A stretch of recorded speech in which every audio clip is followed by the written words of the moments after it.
अच्छा, एक सवाल है जी। क्या ऐसा हो सकता है कि भारत में एक रेलवे स्टेशन मतलब इतना ज्यादा भूतवा हो कि सरकार उसे 1-2 साल नहीं बल्कि पूरे 42 साल के लिए बंद कर दे? सुनने में तो ये किसी बी ग्रेड हॉरर फिल्म की स्क्रिप्ट जैसा लगता है ना? हाँ बिल्कुल। लेकिन ये बिल्कुल सच है।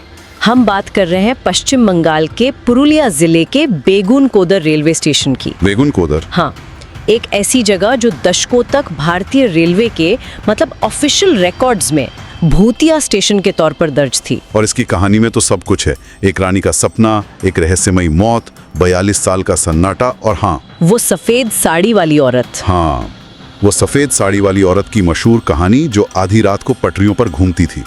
आज हम इसी स्टेशन की पूरी कहानी की परतें उधेड़ने वाले हैं। बिल्कुल, इसकी उम्मीदों भरी शुरुआत से लेकर इसके बंद होने तक और फिर दशकों बाद जो सच्चाई सामने आई, जिसने सबको हैरान कर दिया।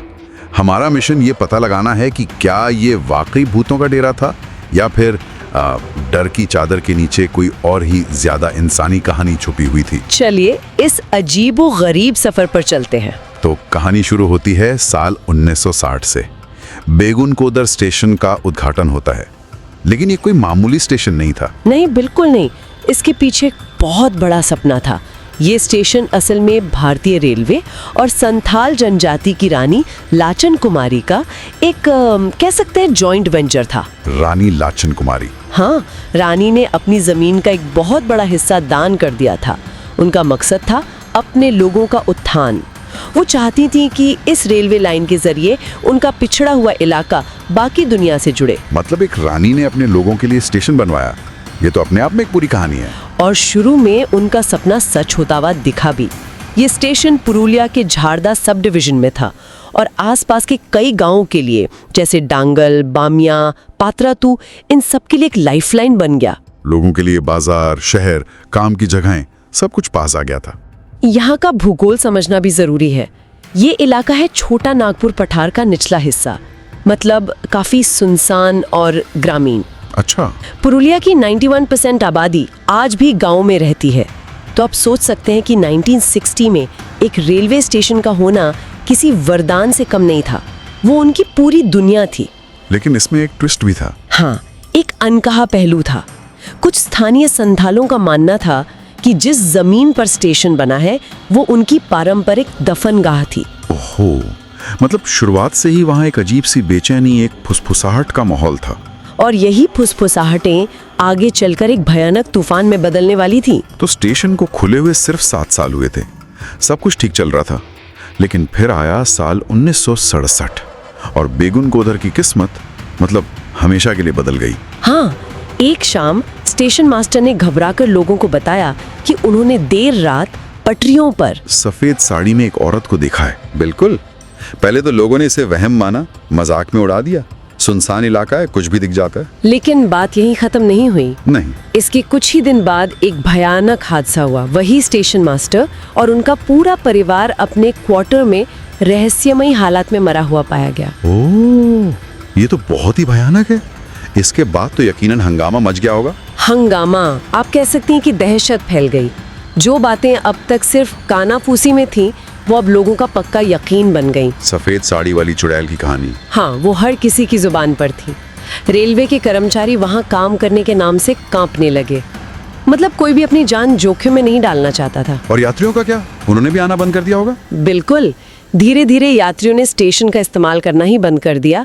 सोचिए, एक अकेली घटना और उससे जुड़े अफवाह कैसे एक पूरे पब्लिक इंफ्रास्ट्रक्चर को ठप कर सकती है। रेलवे ने कुछ किया नहीं? रेलवे प्रशासन ने कई महीनों तक नए कर्मचारियों को भेजने की कोशिश की, लेकिन कोई भी बेगुनकोदर में पोस्टिंग लेने को तैयार नहीं हुआ। डर इतना ज्यादा था कि वो जगह मतलब प्रैक्टिकली वीरान हो गई। तो रेलवे ने क्या किया? आखिर कब तक वो बिना स्टाफ के स्टेशन चला सकते थे? यही तो कहानी का सबसे अजीब हिस्सा है। आखिरकार कर्मचारियों की लगातार कमी के कारण भारतीय रेलवे ने एक ऐसा कदम उठाया जो शायद ही दुनिया में कहीं और उठाया गया हो। उन्होंने बेगुनकोदर स्टेशन को ऑफिशियली बंद कर दिया। बस बंद नहीं किया। मतलब? सबसे दिलचस्प बात यह है कि भारतीय रेलवे ने अपनी ऑफिशियल लिस्ट में बेगुनकोदर को भारत के 10 भूतिया रेलवे स्टेशनों में से एक के रूप में शामिल कर लिया। एक मिनट, क्या मतलब एक सरकारी संस्था अपने ऑफिशियल रिकॉर्ड में मान रही है कि एक जगह हॉन्टेड है। ये तो कमाल की बात है ना। ये अपने आप में एक अनोखी घटना थी। इसके बाद पूरे 42 साल तक वो स्टेशन वीरान पड़ा रहा। 42 साल? हाँ, ट्रेनें वहां से गुजरती थीं लेकिन रुकती नहीं थीं। कहते हैं कि ट्रेन के ड्राइवर उस स्टेशन के पास आते ही स्पीड बढ़ा देते थे और यात्री वो तो खिड़कियों से झांकने की हिम्मत भी नहीं करते थे। एक पूरी पीढ़ी बड़ी हो गई होगी उस बंद स्टेशन को देखते देखते। वो इमारतें तो खंडर बन गई होंगी। बिल्कुल, दीवारें जर्जर हो गईं, प्लेटफॉर्म पर जंगली घास और झाड़ियां हो गईं। वो जगह सचमुच एक घोस्ट स्टेशन का रूप ले चुकी थी। लेकिन यहाँ एक सवाल उठता है, क्या इस डर के पीछे सिर्फ एक भूत की कहानी थी या मामला कुछ और था? एक बहुत मजबूत दूसरा एंगल है जो ज्यादा प्रैक्टिकल लगता है। अगर हम उस इलाके के भूगोल और 1960-70 के दशक के सामाजिक राजनीतिक माहौल को देखें तो एक अलग ही तस्वीर उभरती है। वो क्या? बैगुनकोदर स्टेशन रेड कॉरिडोर के बिल्कुल किनारे पर है। Red corridor? आप नक्सलवाद से प्रभावित इलाके की बात कर रही हैं? एग्जैक्टली। पुरुलिया को बिहार और झारखंड से बंगाल में नक्सलियों के आने का एक तरह से दरवाजा माना जाता था। वो एक बेहद संवेदनशील और असुरक्षित इलाका था। हाँ। खासकर रात के वक्त। अच्छा। अब आप सोचिए, ऐसे सुनसान खतरनाक इलाके में किस रेलवे कर्मचारी की पोस्टिंग करने की हिम्मत होगी? अच्छा, तो आप कह रही हैं कि असली डर भूतों का नहीं बल्कि इंसानों का था। ये एक बहुत मजबूत थ्योरी है कि ये सिर्फ एक भूत की कहानी नहीं है। ये उस दौर के सोशियो पॉलिटिकल हालात, इंफ्रास्ट्रक्चर की कमी और कर्मचारियों के असली डर का एक रिफ्लेक्शन है। मतलब डर तो असली था, बस उसका चेहरा भूत का बना दिया गया। हाँ, किसी अनजान खतरनाक जगह पर जान जोखिम में डालने से बेहतर था कि उस जगह को भूतिया घोषित करवा दिया जाए। ये एक स्मार्ट बचने की स्ट्रैटेजी हो सकती है। तो पूरी कहानी को ही पलट देता है। तो फिर 42 साल बाद ऐसा क्या हुआ कि ये स्टेशन दोबारा खुल गया? क्या डर खत्म हो गया? डर तो नहीं, लेकिन राजनीतिक इच्छा शक्ति जाग गई। 1990 के दशक में स्थानीय गांव वालों ने स्टेशन को फिर से खोलने के लिए एक समिति बनाई और सालों तक अधिकारियों के चक्कर काटते रहे। और फिर 2009 में? हाँ, आखिरकार 2009 में उनकी आवाज सुनी गई।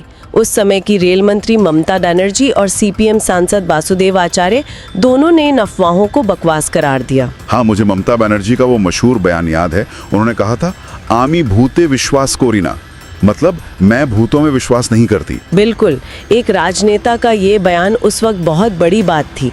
वासुदेव आचार्य ने तो साफ साफ कहा कि ये सब रेलवे कर्मचारियों की ही मनगढ़ंत कहानी थी, ताकि उन्हें वहाँ पोस्टिंग ना लेनी पड़े। सही। इस राजनीतिक दबाव के चलते अगस्त 2009 में पूरे 42 साल बाद बेगुनकोदर स्टेशन को एक पैसेंजर ट्रेन हॉल्ट के रूप में फिर से खोल दिया गया। लोगों ने तो जश्न मनाया होगा। बहुत, मिठाइयाँ बांटी, ऐसा लगा जैसे 42 साल का वनवास खत्म हो गया हो। लेकिन क्या 42 साल पुराना डर एक पॉलिटिकल स्टेटमेंट से खत्म हो सकता है? मुझे तो नहीं लगता। आप बिल्कुल सही कह रहे हैं। डर इतनी आसानी से नहीं जाता। स्टेशन तो खुल गया, लेकिन लोगों के मन में बसी दहशत पूरी तरह नहीं गई। आज भी सूरज ढलने के बाद, मतलब शाम 5 बजे के बाद, लोग स्टेशन पर रुकने से कतराते हैं। तो 2009 में स्टेशन खुल गया, डर आधा अधूरा खत्म हुआ, कहानी खत्म, या इसमें अभी भी कोई फाइनल ट्विस्ट बाकी था? ट्विस्ट तो अब आने वाला था। कहानी का असली क्लाइमैक्स अभी बाकी था। अच्छा। स्टेशन के दोबारा खुलने के बाद एक नई चीज शुरू हुई, घोस्ट टूरिज्म।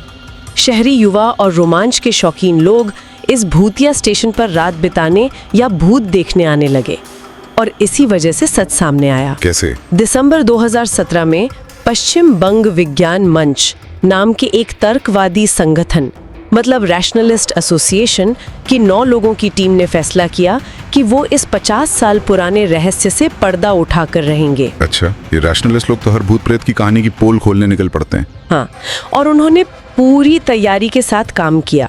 स्थानीय पुलिस को साथ लिया और पूरी रात स्टेशन पर डेरा डाल दिया। उनके पास torch, digital compass, night vision कैमरे, सब कुछ था। और उन्हें कुछ मिला? सफेद साड़ी वाली औरत दिखी? पूरी रात बीत गई, उन्हें किसी भी तरह की पैरानॉर्मल एक्टिविटी का कोई सबूत नहीं मिला।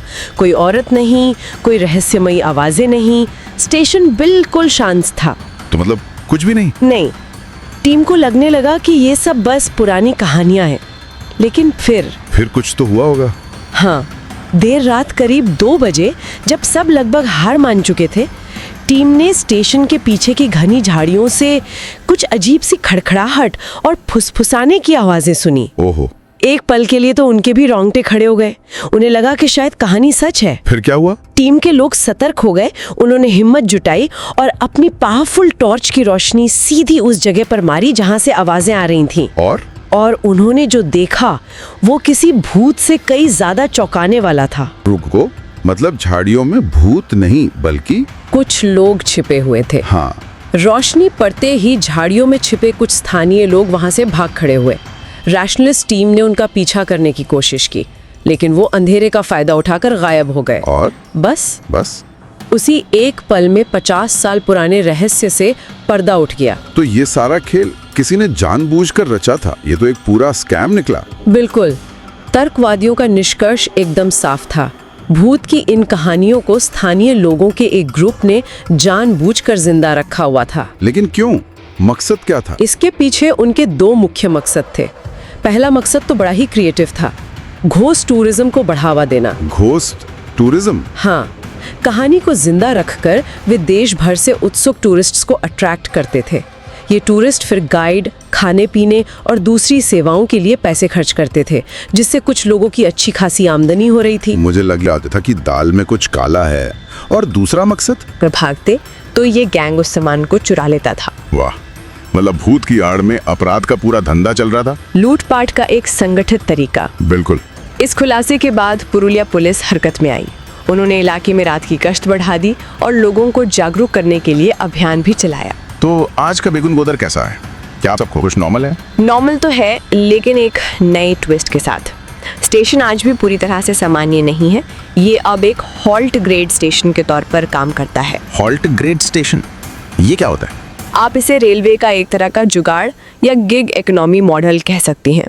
इसका मतलब है कि स्टेशन पर भारतीय रेलवे का कोई परमानेंट स्टाफ नहीं है। कोई स्टेशन मास्टर या टिकट क्लर्क? कोई नहीं। इसे एक प्राइवेट कॉन्ट्रैक्टर चलाता है, जिससे बेचे गए हर टिकट पर कमीशन मिलता है। ये कम ट्रैफिक वाले स्टेशनों के लिए एक बहुत ही कॉस्ट इफेक्टिव सोल्यूशन है। और बेगुन कोदर के केस में ये एकदम परफेक्ट था, क्योंकि स्टाफ की कमी तो सारी समस्या की जड़ की। एग्जैक्टली।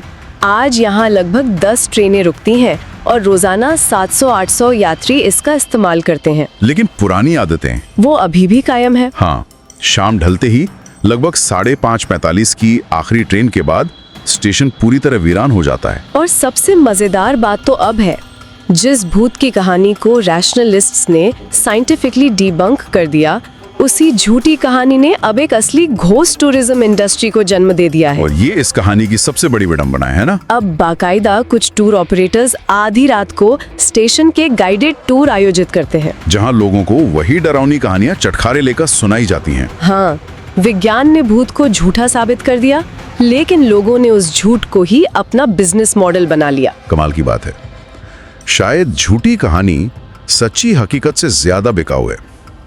बेगुन कोदर की यात्रा वाकई एक रानी के सपने से शुरू होकर 42 साल के डर, एक साजिश और अब एक ऐसी अजीब हकीकत तक आ पहुंची है जहां सच और अफवाह दोनों एक ही प्लेटफॉर्म पर मौजूद हैं। ये कहानी हमें एक बहुत जरूरी सवाल पर सोचने के लिए मजबूर करती है। कैसे सामूहिक डर, चाहे वो भूतों का हो या फिर नक्सलवाद जैसे असली खतरों का, किसी इलाके की तरक्की को दशकों तक रोक सकता है। और ये भी सोचने वाली बात है कि तब क्या होता है जब एक खारिज की जा चुकी कहानी सच्चाई से ज्यादा फायदेमंद और दिलचस्प बन जाती है। बेगुन कोदर शायद इसी सवाल का जीता जागता और थोड़ा डरावना जवाब है।